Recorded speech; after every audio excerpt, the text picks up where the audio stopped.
Welcome to the Slop Farm. Enjoy the video. In this video, I will explain how to learn computer science at home.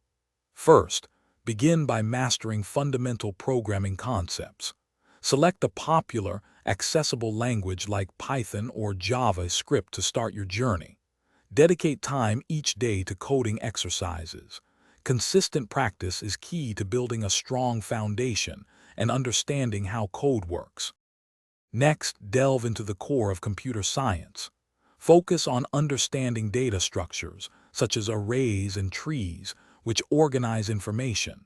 Then, explore essential algorithms for tasks like sorting and searching, crucial for efficient problem solving.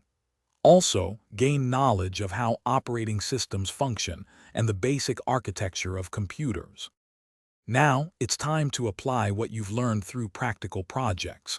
Start with small, manageable coding challenges to solidify your understanding. Consider contributing to open-source projects. This offers valuable real-world experience and collaboration.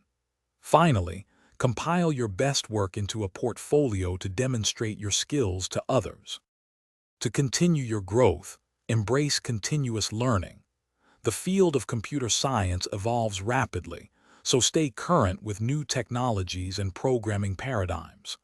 Think about specializing in an area that excites you, perhaps artificial intelligence or web development. Connecting with online communities can also provide support and networking opportunities. Thanks for watching. Consider subscribing if we helped you today.